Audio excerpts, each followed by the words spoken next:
ไม่ซึงก็ค่ะเนาะเขาเราเจอห้องใต้เสียงหานค่ะมือเรียนได้ก็เป็นลูกเคนดีจันจอแม่ฟ้าลงเคนมาสตาร์ในค่ะเนาะแล้วก็ในวิดีโอเขาในสนใจพี่น้องเขาสนใจดีอ่านต่ออายุพาสปอร์ตใน10ด้วยวิดีโอในกว่าเลยแทงค่ะอ๋อ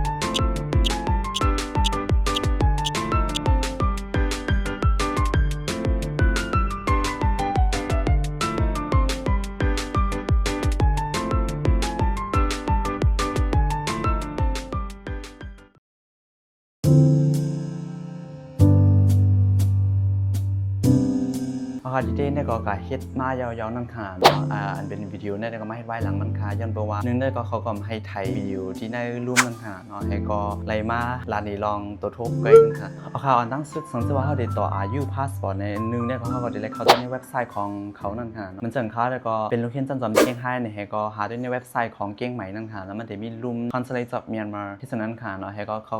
าด้วยใน Facebook เขาด้วยแล้วก็ในเว็บไซต์เขาด้วยนั่นเขาก็ได้เตรียมไว้หลายๆลองนั่นค่ะเนาะว่าสังสิว่าเอาได้อ่านต่อพาสปอร์ตเนี่ยเขาได้รู้อีสังละลายก็มีไว้หลายๆตั้งเลิกนั่นค่ะเนาะสังสิว่ามันจะเป็นคนเหตุการณ์เนี่ยยาวให้ต่ออายุพาสปอร์ตเนี่ยมันก็ได้มีว่าได้มีขึ้นลีกอีสังละลายนั่นค่ะเนาะมันจังค่าแต่ก็เป็นลูกเขียนเนี่ยอันลำลองที่สุดก็ได้เป็นลีกกัมยันที่จันซ้อมนั่นค่ะเนาะ1ลีกกัมยันที่จันซ้อมและ2ได้เป็นลีกกัมยันที่มอซอนนั่นก็อังกฤษก็ได้ห้องว่า advisor นั่นค่ะเนาะเอาค่ะสังสิว่าเฮามาเฮ็ดพาสปอร์ตทั้งก้อยเนี่ยจังมันซำเตมีลองหยาบนั่นค่ะเนาะลองสิงตาจะมี2มีเนี่ยดีเด้เนี่ยก็มีอยู่นั่นค่ะเนาะ1 2จังว่าเขาทำมาลอง UID Smart ค่ะแต่ก็ได้มีลองตั้งหยาบอีกนั่นนะค่ะนะยันบ่ว่ามาเมืองไทยก็ได้มีหมอ4ปีจะเมยมาเฮ็ดปาฉลานค่ะเนาะมาเลยแล้วก็เฮ็ดมาสตาร์ให้ก็มึงมันก็ไปเป็นเมอแฮแล้วก็ Smart Card ก็ไปมีไว้นั่นค่ะเนาะก็มันก็เป็นตั้งหยาบอันนึงแล้วก็สันเจ้าก็มีไว้แต่ก็ได้มีลองตั้งไม่ใจครั้งนั้นค่ะเนาะลองลิกกับยันอันรัดเมื่อกี้นั่นค่ะเนาะมันก็ลำลองเต้ๆนั่นค่ะเนาะเขาเลยเตรียมไว้แจ้งแรงว่าเขาแตกโปรแกรมเฮาเมื่อไหร่ยาวก็ดีสุดเมื่อไหร่เพิ่งรู้มันได้เขาได้ก็ได้แค่ฮู้ว่าสังสิว่าโปรแกรมมันเป็น2ปีก็เป็น2ปีก็นั่นค่ะเนาะเขาแตกขึ้นข้างในเขาโปรแกรมมันจะได้ยาวข้างในเขาได้วนจังได๋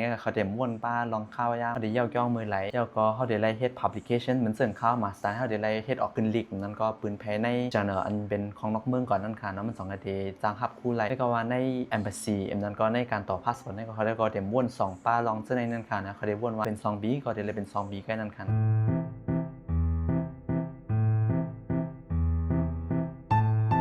เพราะมาคุบลองกูลองอันเท่าโหลเด้ๆเนี่ยค่ะ1เนี่ยจะได้โหลมีพาสปอร์ตอันเท่ามีไว้นั่นค่ะเนาะอันเก่ายาวก็2จะได้มีไว้ลูกเห็นยาวก็3จะได้มีมาโปรตีนอันเก่า4จะได้มีไว้มัวเฮิรน5จะได้มีลีเท่าขันษานั่นค่ะเท่าขันษาอันว่าเนี่ยจะได้คมมีทั้งหมดนั่นค่ะ1จะได้เป็นเท่าขันษาของจันซ้อม2ของมอซอนที่จันซ้อมยาวก็3จะได้เป็นของวุนจีอายาชีเท่าขันษานั่นค่ะเนาะ4มันจะได้เป็นลีกเท่าขันษาดีปอแม่นั่นค่ะเนาะว่าในเป็นลูกเฮ็ดลูกเข้าแหยาวก็เข้าโหลเหมือนเจิงต่ออายุพาสปอร์ตนาเดต่อป้ายปิงงานค่ะเนาะยาวก็5จะได้เป็นลีกเท่าขันษาก็ดียาวก็เท่าขันษานั่นค่ะเนาะพวกสนใจเป็นลูกเฮ็ดเนี่ยก็ได้เลยมีไว้ลูกเฮ็ดฉะนั้นนั่นค่ะเนาะเอาค่ะเชิงเรื่องนั้นก็อย่าลืมใส่บ้าวักลีกเข้าแลสังสว่ามังเจอก้นอันไรเงินซูเพียนให้ป้อยาวนั่นก็อย่าไปลืมใส่บ้านค่ะแล้วยันประวัตินั่นก็จะเป็นลีกรับรองอันนึงอันนี้รัดไว้ว่าเฮาได้เพียนให้ป้อยาวนั่นค่ะเอาค่ะตอนวิดีโอเขาเนี่ยก็จะมีขนาดนั่นค่ะสำหรับพี่น้องเขามีคำถามอีกครั้งอันเกี่ยวลองพาสปอร์ตอันเกี่ยวลองตาได้เฮ็ดไว้ฮอลโลดกาอันเกี่ยวลองการมีสังเสียมว่านั่นค่ะเนาะต้องทำมาเลยค่ะแล้วก็สนใจเขาตอบได้ก็ค่ะดีตอบในช่องอันนี้นั่นค่ะเนาะค่ะจะให้ทบกันแทงในวิดีโอนะ